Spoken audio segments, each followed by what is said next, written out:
Namaste, hello, and welcome back to another video on Hamsavahini Vajraasthra. I'm Awhona. Today I'm going to share some of the books which I plan on reading in February 2022. Now, as we all know, next month is Black History Month, and this year's theme for Black History Month is Black Health and Wellness. So I have tried to acquire approximately 5 to 6 books which pertain to this theme, which I'm about to share with you further on. So do please join me further in this video.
So now let's get down to the books that I plan on reading. So the first book that I have is about an African-American woman who was the first African-American nurse to serve in the American Civil War.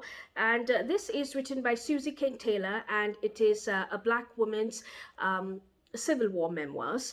And I do have a couple of things which are written about this book and about Susie Taylor in front of me, so I'll be reading it out from here. So Susie Taylor is known for being the first Black nurse during the American Civil War. Beyond just her aptitude in nursing the wounded of the 1st South Carolina Volunteer Infantry Regiment, Taylor was the first Black woman to self-publish her memoirs. She was the author of Reminiscence of My Life in the Camp with the 33rd United States Colored Troops. She was also an educator to formerly bonded Black people in the postbellum South by opening various schools in Georgia. Taylor would also be part of organizing the 67 Corps of the Women's Relief Corps in 1886. So I did browse through the introduction of this particular book, and I did find that a person who has written or the foreword and the introduction has mentioned that Susie Taylor was very humble, and she has not really mentioned the main incidents and events which were happening in her life, which were of prime relevance, but she has talked more about what was actually happening in front of her. However, we all know that Susie Taylor was a very strong feminist, and the introduction also speaks about the way in which she has written it, and the fact that she has barely mentioned the upheavals which had been ongoing in her own personal life, which would have been very interesting to read as well. However, I'm quite curious about all the contribution that has been made by Susie Taylor for the American Civil War. So let's see where I get from here. So that is the first book that I've chosen. So now let's come down to the second book. Now the second book is called Gifted Hands, the Ben Carson story. And I don't really need to mention much about Dr. Ben Carson, because he is a very famous neurosurgeon in America. Now, from the back of the book, it reads as, Dr. Ben Carson is known around the world for breakthroughs in neurosurgery that have brought hope when no hope existed. In Gifted Hands, he tells of his inspiring odyssey from his childhood in the inner city Detroit to his position as the director of the pediatric neurosurgery at Johns Hopkins Medical Institutions at age 33, taking you into the operating room where he has saved countless lives, Ben Carson is a role model for anyone who attempts the seemingly impossible. Filled with fascinating case histories, this best-selling book tells the dramatic and intimate story of Ben Carson's struggle to bear the odds and of the faith and genius that makes him one of today's greatest life givers. So that's the second book that I plan on reading. Now, the next book that I have in front of me is a very interesting book, which is called The Immortal Life of Henrietta Lacks, written by Rebecca Skloot. Now, from the back of the book, it reads as, The Immortal Life of Henrietta Lacks is a non-fiction book by American author Rebecca Skloot. It was a 2011 winner of the National Academics Communication Award for the best creative work that helps the public understanding of topics in science, engineering, or medicine. Henrietta's cells have been bought and sold by billions, yet she remains virtually unknown, and her family can't afford health insurance. This phenomenal New York Times bestseller tells a riveting story of the collisions between ethics, race, and medicine, of scientific discovery and faith healing, and of a daughter consumed with questions about the mother she never knew. The book is about Henrietta Lacks and the immortal cell line, known as HeLa, that came from Lacks' cervical cancer cells in 1951. Skloot became interested in Lacks after a biology teacher referenced her, but she didn't know much about her. Skloot began conducting extensive research on her and worked with Lacks' family to create this book. The book is notable for its science writing and dealing with ethical issues of race and class in medical research. Skloot said that some of the information was taken from the journal of Deborah Lacks, Henrietta Lacks' daughter, as well as from the archival photos and documents, scientific and historical research. So this is a very important and interesting book in the history of African American contribution to medical health research. Now, I do have some information written about the legacy of Henrietta Lacks in front of me, and I will also try and link the website from which I am referring this from, and this is just for your reference so you can get to know Henrietta Lacks better. So Henrietta Lacks was diagnosed with cervical cancer, and she went to the Johns Hopkins hospital complaining about it, and of course she did not know that she had cervical cancer. The Johns Hopkins hospital was one of the few hospitals to treat poor African Americans way back in 1951. And as medical records show, Mrs. Lacks began undergoing radium treatments for her cervical cancer. This was the best medical treatment available at that time for this terrible disease. A sample of her cancer cells retrieved during a biopsy was sent to Dr. George Gay's nearby tissue lab, and for years Dr. Gay, a prominent cancer and virus researcher, has been collecting cells from all patients regardless of their race or socio-economic status who came to the Johns Hopkins Hospital with cervical cancer, but each sample quickly died in Dr. Gay's lab. What Dr. Gay would soon find or discover was that Mrs. Lacks' cell was unlike any of the others he had ever seen. Where other cells would die, Mrs. Lacks' cell doubled every 20 to 24 hours. Today, these incredible cells, nicknamed HeLa cells from the first two letters of her first and last name, are used to study the effects of toxins, drugs, hormones, and viruses on the growth of the cancer cells without experimenting on humans. They have been used to test the effects of radiation and poisons, to study the human genome, to learn more about how viruses work, and played a crucial role in the development of polio and the COVID-19 vaccines. Although Mrs. Lacks ultimately passed away on October 4th, 1951, at the age of 31, her cells continue to impact the world. Although these were the first cells that could be easily shared and multiplied in a lab setting, Johns Hopkins has never sold or profited from the discovery or distribution of HeLa cells and does not own the rights to the HeLa cell line. Rather, Johns Hopkins offered HeLa cells freely and widely for scientific research. John Hopkins applauds and regularly participates in efforts to raise awareness of the life and story of Henrietta Lacks.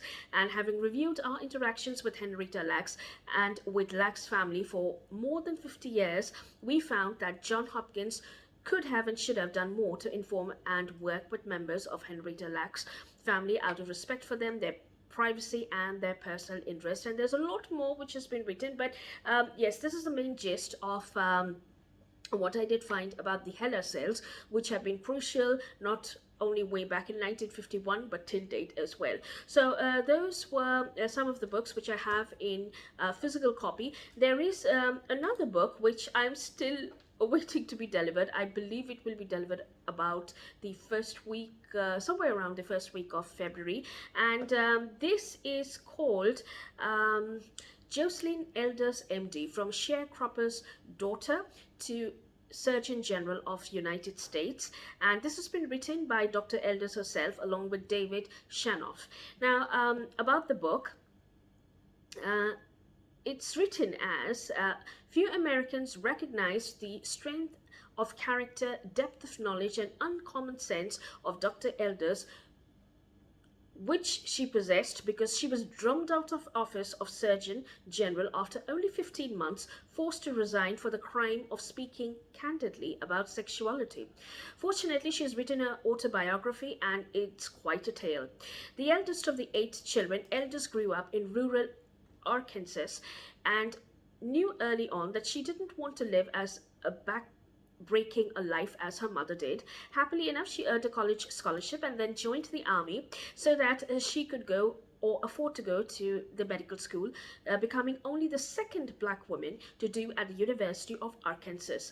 Elders' chronicle of her youth and experiences in the medical profession touch many complex issues relating to race and gender, but her main focus is how her work in endocrinology led her inadvertently to become an expert on sexuality. Elders never intended to be a public spokesperson for the comprehensive sex education, but once she was lured away from academia by then Governor Bill Clinton and came face to face with terrible realities of teenage pregnancy and AIDS, she began to tell it like this, loud and clear. This hypocrisy went on the state level, but proved disastrous in Washington, that quagmire of hypocrisy. Smart, tough, focused and forthright, Elders has survived personal tragedies that make her political skirmishes pale in comparison, and we are all enriched by learning the truth about her life. And apart from this, it is also mentioned that Dr. Elders with David Shanoff has written a folksy and humble account of a life's journey from Sharecropper's daughter in rural Arkansas. Interestingly, given the controversial circumstances of her forced resignation when she was demonized by the Republican right from the open discussion of sexuality back then, Dr. Elders reveals an upbringing suffused with sort of family values that she was accused of destroying. There wasn't any alcoholism, she writes, nor was there any talk of men beating their wives or of separation or divorce either. So there's a lot which has been mentioned over here as well. And what Dr. Elders was trying to do was she was trying to make the fact that there has to be a lot of care and a lot of emphasis has to be there on sex education amongst the young in America was something which she did try to come up with, but then she was always subdued because it was not really accepted during those days. So that is a very interesting, although controversial book, which I'm quite eager to read. So let's see where I get from there. So now the next book that I have in front of me is a memoir, and I have this on Kindle, but I do have the information in front of me. So it's called The American Doctor, the Boy from an African Village, which has been written by Dr. John Akwa-Awa. Now about this book, from the back of the book, it reads as, few have heard of Otak Palu or Otapolu, Ghana, but for Dr. John Akwe-Awa, MD, CCD, it was home. He was born in the tiny village and grew up immersed in its traditions and superstitions. There were very few healthcare choices available, and Akwe-Awa recounts how frequently death shook the small community. Then tragedy touched his own family. Akwe'awa's brother was stricken with polio, and many believed that he would never walk again. His family consulted a spiritualist, but nothing happened. Only when Akwe'awa's brother was finally admitted to a hospital did he get the help that he needed. Akwe'awa witnessed the unforgettable joy on his brother's face when he took his first step, and he knew that he wanted to help others feel that same joy. This was one of the many instances that sparked Akwe'awa's fascination with science.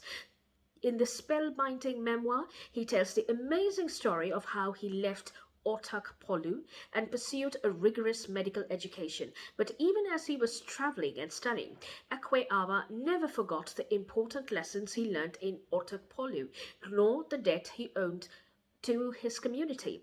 The American Doctor chronicles his triumphant homecoming and his new mission to bring healthcare to the most remote of locations.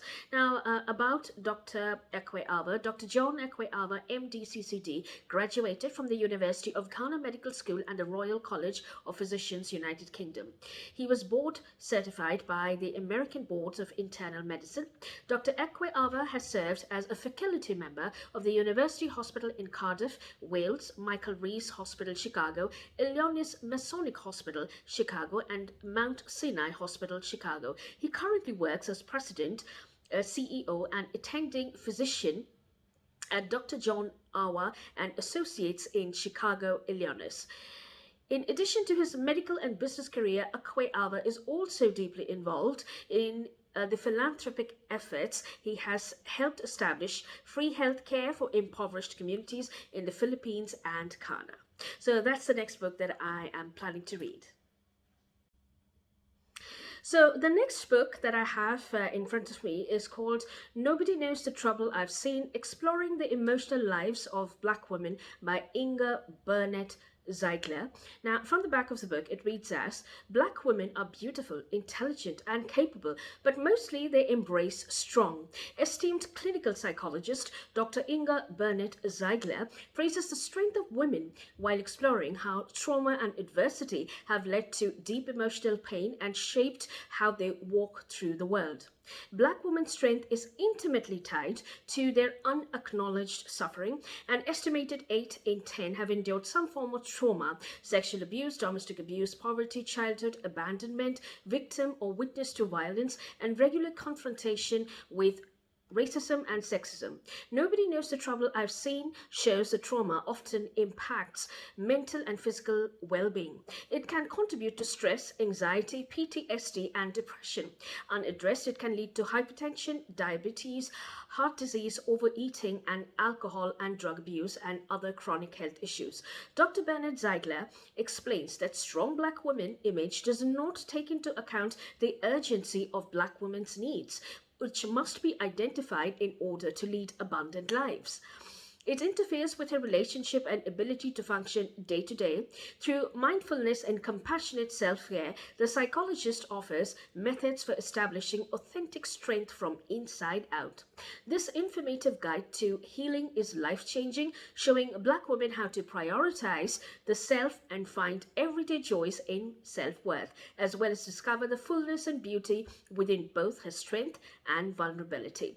Now, about the author of this book, Dr. Inga Burnett Ziegler is a licensed clinical psychologist and associate professor in the Department of Psychiatry and the Behavioral Science at Feinberg School of Medicine at Northwest University. She has 2 decades of clinical experiences helping people with stress, trauma, mood and anxiety conditions, and interpersonal strain. In her clinical practice, she promotes holistic wellness through mindfulness and compassionate self-care.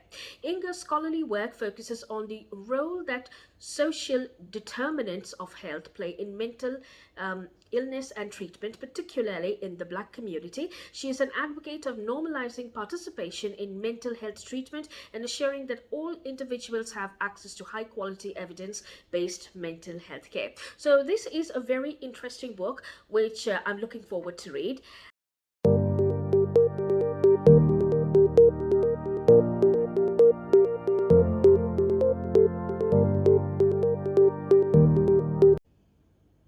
So those are the few books that I plan on reading for the Black History Month, and I would really like to know if you are also planning to read on the same theme, or if you are reading something else for the Black History Month.